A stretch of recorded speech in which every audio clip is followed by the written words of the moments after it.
पिछले एपिसोड में हमने देखा था कि जुआनकिन ने प्रूव कर दिया था कि वो ही डिवाइन एम्पायर है, जिस वजह से सारे के सारे लोग बिल्कुल हैरान रह चुके थे। अब वो बहुत ज्यादा खुश हो जाते हैं। लेदान की तो खुशी का ठिकाना ही नहीं था, लेकिन लेदान के साथ जो डिसापल आया हुआ था वो इस चीज से बिल्कुल खुश नहीं होता है। हमें पता चलता है कि ये डिसापल जो है वो डीमंस के साथ मिला हुआ है, वही डीमन जो जुआनकिन को मारना चाहते हैं। और उस डीमन एंसेस्टर ने उस डिसापल को टारगेट दिया कि अगर तू जुआनकिन को मार देता है ना तो मैं तुझे माला माल कर दूंगा रिसोर्सेस से, जिसकी मदद से तू बहुत ही टॉप लेवल का एल्केमिस्ट बन सकता है। तो इस वजह से डिसापल को लालच आया और वो प्लानिंग में लग चुका था कि किस तरह से वो जुआनकिन को मार सकता है। वो जुआनकिन को छोड़ने वाला नहीं था, उसको बस मौका चाहिए जुआनकिन की जान लेने का। जिसके बाद यहाँ से ये एपिसोड शुरू होता है। तो इस एपिसोड की शुरुआत में वो जो डीमन जर्नल आया हुआ था, वो जितनी बार भी जुआनकिन के ऊपर अटैक करता उसके हर एक अटैक का असर हो रहा था उसी डिसापल के ऊपर, क्योंकि अनजाने में वो जो रेजरेक्शन पिल थी जिसे जुआनकिन ने बनाया था वो डिसापल गलती से खा चुका था। तो अब इससे हुआ ये कि जुआनकिन के ऊपर लगने वाला हर एक अटैक उसका असर होगा बेचारे डिसापल के ऊपर, जिस वजह से डिसापल की हालत खराब हो चुकी थी। और जुआनकिन को कुछ हुआ ही नहीं, वो बिल्कुल एटीट्यूड के साथ वहां पर खड़ा था और वो डिसापल अधमरी हालत में वहां पर पड़ा हुआ होता है। उसको होश ही नहीं कि मेरे साथ क्या हो गया, मेरे तो लग गए। डीमन जनरल भी भड़क चुका था कि मैं यहाँ पर जुआनकिन को नहीं मार पा रहा ना, तो उसकी कमजोरी का राज मेरे हाथों में पहले से मौजूद है। वो तुरंत यहाँ पर अपनी पावर का यूज करते हुए एक तालिस्मान को बाहर निकालता है और उसके अंदर सीधा ट्रैप कर देता है होंगयान और उस लीदान को। जैसे उसने उनको ट्रैप किया उस ही तालिस्मान के अंदर वो दोनों बिल्कुल वहां से गायब ही हो जाते हैं, मानो कि वो किसी अलग ही वर्ल्ड के अंदर जा रहे हो। वो लोग अपने आप को कई बार बचाने की कोशिश करते हैं, लेकिन जितना भी वो कोशिश करते वो उसके अंदर से बाहर ही नहीं आ पा रहे थे। और देखते ही देखते वो उनकी आंखों के सामने ओझल हो जाते। जुआनकिन बिल्कुल हैरान रह चुका था कि ये क्या हुआ, ये दोनों यहाँ से कहाँ गायब हो गए। कोई अता पता ही नहीं चल पा रहा था लीदान और होंगयान का। ये मुसीबत कम नहीं थी कि इसके बाद वहां पर जिस जगह पे ये लोग आए हुए थे रूइंस के अंदर, उस पूरी जगह का डिफेंसिव फॉर्मेशन जो होता है वो एक्टिवेट हो चुका था। ये तब एक्टिवेट होता है जब इस जगह को ऐसा लगता है कि यहाँ पर कुछ खतरा होने वाला है, तो वो अपना डिफेंसिव फॉर्मेशन एक्टिवेट कर लेता है। इससे होता ये कि जो भी इस फॉर्मेशन के अंदर आएगा उसकी जान चली जाएगी। इसलिए ये देखकर जुआनकिन और यान होंग जो थी वो दोनों के दोनों बिल्कुल परेशान हो जाते कि अब हम यहाँ पर क्या करेंगे। जुआनकिन कहता है कि हमें यहाँ से निकलना होगा, हम यहाँ पर रुक नहीं सकते, वरना ये डिफेंसिव फॉर्मेशन जो है वो हमारी जान ले लेगा। आसपास हो सकता है कोई ऐसी जगह हो जहां पर जाकर हम अपने आप को इस डिफेंसिव फॉर्मेशन से बचा सकते हैं। तो जैसे ये लोग जा रहे थे, यान होंग कहने लग जाती है कि हम इस डिसाबल का क्या करेंगे, इसको ऐसे ही मरता हुआ छोड़ेंगे क्या, या हमें इसको अपने साथ ले लेना चाहिए। तो जुआनकिन कहता है कि नहीं नहीं, ऐसे कैसे इसको छोड़ सकते हैं, हमें तो इसको बिल्कुल साथ में लेना चाहिए, क्योंकि हम जहाँ पर जा रहे हैं वहां पर कोई भी खतरा आएगा तो हम पहले इसी को आगे कर देंगे ना, बलि का बकरा बनाकर।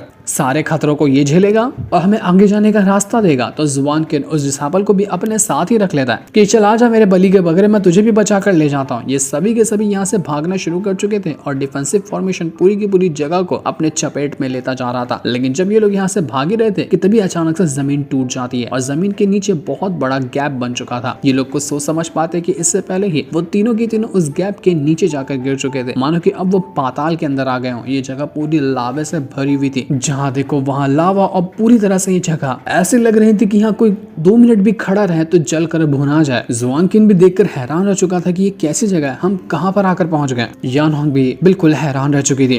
वो लोग इस जगह को एक्सप्लोर करने का सोचते हैं, लेकिन जहाँ पर भी वो जाते हैं उनको सिर्फ लावा के अलावा कुछ भी नजर नहीं आता। यान होंग तो ये भी चीज देखकर बिल्कुल हैरान थी कि मास्टर, जब भी आपके ऊपर कोई अटैक करता है ना तो इसका असर इस डिसाबल को क्यों होता है, ऐसा क्या हो गया इसके और आपके बीच में जो आपके अटैक का असर इसके ऊपर होता है। तो जुआनकिन कहता है कि नहीं, ऐसा कुछ ज्यादा खास नहीं हुआ है, लेकिन बड़े बुजुर्ग कहा करते हैं ना कि दूसरों की चीज नहीं उठानी चाहिए और दूसरे के काम में टांग भी नहीं घुसाना चाहिए। तो तुम्हें पता है, जब मैं अपना रेजरेक्ट पिल बना रहा था ना, उसी टाइम ये उंगली करने के लिए वहां पर पहुंच गया। अब इससे हुआ ये कि रेजरेक्ट पिल इसके मुंह में जाकर घुस गई। रेजरेक्ट पिल ऐसी होती है कि अगर खिलाने वाला दूसरे को खिला दे तो जो खाया है उसके ऊपर अटैक किया जाए तो उसको तो अपना अटैक लगेगा, बल्कि जिसने उसको खिलाया है उसके ऊपर भी अटैक किया जाए तो खाने वाले को इसका असर होगा। इसी वजह से इस डिसापल ने अपने ही पैर पर कुल्हाड़ी मार ली उस पिल को खाकर, इसलिए इसका ऐसा हाल हुआ पड़ा है। तुम्हें इसकी टेंशन लेने की जरूरत नहीं है, बल्कि ये हमारे लिए तो फायदेमंद ही है। बड़े डिसापल जुआनकिन से कहना चाहते कि जुआनकिन, ये तूने क्या किया, तूने मेरी जिंदगी बर्बाद करके रख दी, मैं इसके अंदर से कैसे बाहर निकलूंगा, मुझे कुछ समझ में नहीं आ रहा। तो जुआनकिन उससे कहना चाहते कि अच्छा, मैं तुझे माफ करूं और मैं तुझे आजाद करूं इस पिल के असर से। ब्रो, तुझे पता है मुझे खुद नहीं पता कि इसका असर कैसे खत्म करते हैं, इसलिए भूल जा कि मैं तुझे इस पिल के असर से बाहर निकालने वाला हूँ। तो बस इंतजार कर सकता है कि इस पिल का असर अपने आप ही खत्म हो जाए तेरे अंदर से, वरना तू तो गयो, तू बचने वाला नहीं है। वैसे भी जो तेरे साथ हुआ है वो तेरी ही गलती की वजह से हुआ, तू आया था मुझे मारने के लिए, कर्मा तेरे ऊपर भारी पड़ गया।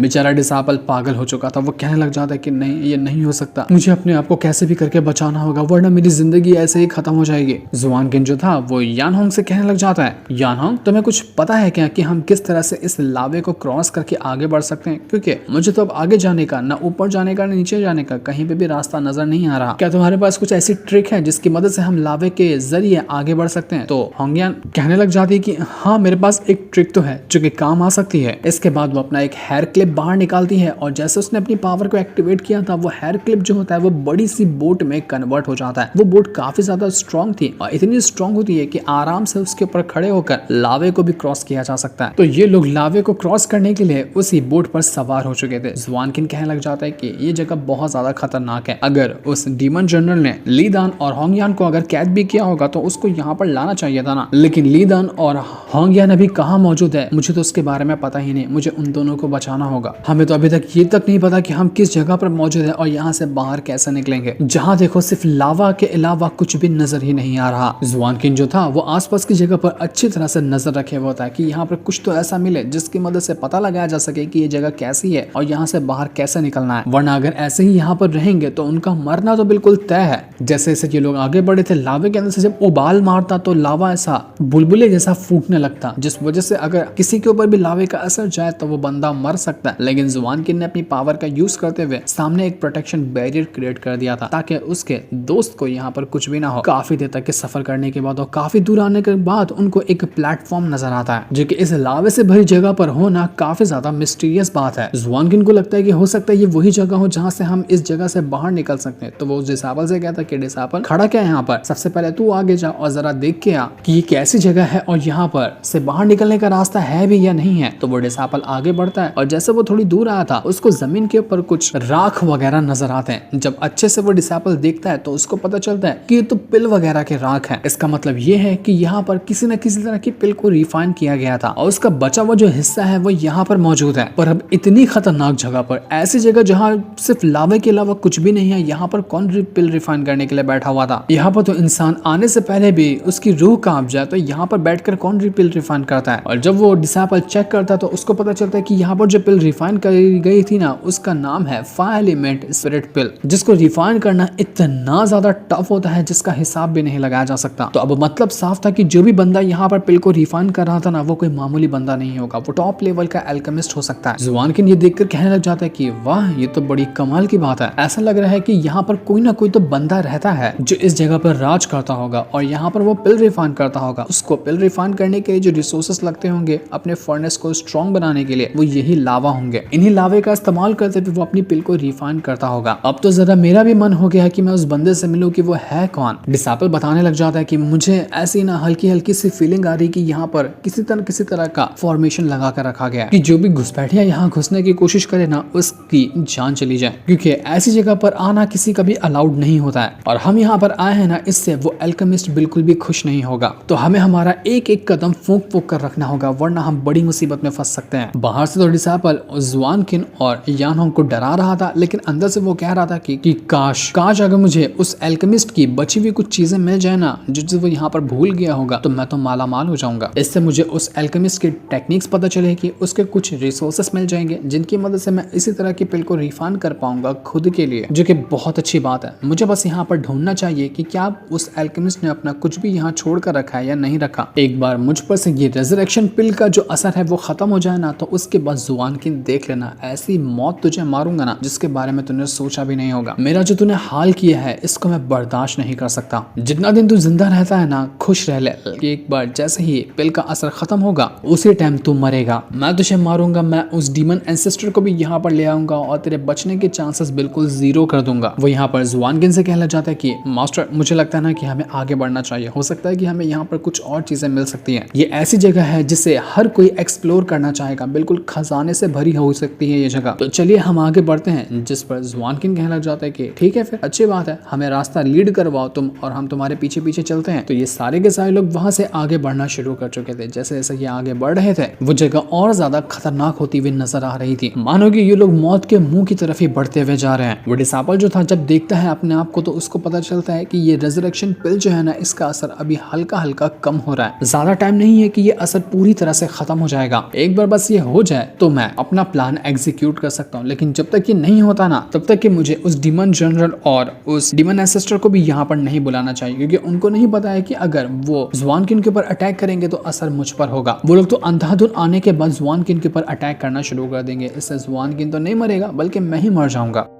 इसलिए अभी मुझे जितना हो सकता है ना उतना जुआन किन को खतरों से बचाना होगा ताकि मुझ पर कोई असर ना हो। यान होंग कहने लग जाती डिसाइपल से कि अरे तुम यहाँ पर क्या कर रहे हो, चलोगे नहीं हमारे साथ या फिर तुम पीछे ही रह जाओगे? रास्ता तो तुम्हें लीड करना था ना, हम लोग देखो आगे बढ़ते जा रहे हैं। तो डिसाइपल कहते हैं कि हाँ हाँ माफ करना, मैं आ रहा हूँ अभी। तो इसके बाद ये लोग जो थे वो वापस से आगे बढ़ना शुरू कर देते हैं। जैसे ये लोग थोड़ी दूर आए थे उनकी नजर जाती है एक चमचमाती चीज के ऊपर। जैसे वो लोग वहां पर देखते हैं उनको पता चलता है कि यहाँ पर तो कुछ पिल है, उनके अंदर से ऐसी पावर बाहर निकल कर आ रही है कि इसने पूरे के पूरे एरिया को रोशनी से भर कर रखा हुआ है। वहां पर एक पिल नहीं थी, वहां पर करीब 3-4 पिल होती है और उनके अंदर से बहुत ही मिस्टीरियस ऑरा बाहर निकल रहा था जो कि पूरा गोल्डन होता है। वो डिसाइपल जो था वो कहने लग जाता है कि भाई साहब क्या तुम लोगों को पता है ये पिल ना थंडर पिल है। एक कल्टीवेटर जब अपनी थंडर की टेक्निक को कल्टीवेट करता है और उसके बाद अगर वो ये पिल को खा लेना तो उसकी जो थंडर की पावर है वो इतनी धड़ल्ले से इंक्रीज होती है कि मानो उसने थंडर के ऊपर अपना कंट्रोल ले लिया हो। ये पिल इतनी एक्सट्रीमली रेयर है ना कि इनको ढूंढना बिल्कुल भूसे के अंदर से सुई ढूंढने के बराबर है। तो आखिर कोई इतनी पावरफुल पिल को ऐसे ही यहाँ पर छोड़कर कैसे जा सकता है? अगर हम एक भी पिल का इस्तेमाल कर लेना तो हमारी पावर ऐसे इंक्रीज होगी जिसके बारे में हम सोच भी नहीं सकते। जुआन किन भी पिल को देखकर हैरान रह चुका था कि वाह ये तो पिल बड़ी कमाल की लगती है, अब तो इस पिल को हासिल करना ही पड़ेगा। यान होंग जो थी वो कहने लग जाती है जुआन किन से कि मास्टर मैं जाती हूँ और उस पिल को लेकर आती हूँ। तो वो तुरंत पहुंच जाती है उस पिल को हासिल करने के लिए, लेकिन वो पिल को हासिल भी नहीं कर पाई थी। जैसे वो उसको टच करने वाली थी कि वो पिल उसको किसी तरह के फॉर्मेशन के अंदर ट्रैप कर जाते हैं और उसकी जान लेने की कोशिश कर रहे थे। और देखते ही देखते यहाँ पर की जगह जो थी वो फटने लग जाती है। जैसे जगह फटी थी अंदर से अजीबो अजीब सोल बाहर निकल कर आने लग जाती है। वो बिल्कुल भी खुश नहीं थे जुआन के बाकियों को यहाँ पर देखकर, इसलिए वो सभी के ऊपर अटैक करना शुरू कर देते, जिस वजह से सारे लोग परेशान हो चुके थे कि अब हम यहाँ पर क्या करेंगे। जिस सीन को दिखाते साथ ही ये वाला एपिसोड यहीं पर एंड हो जाता है। Thanks for watching.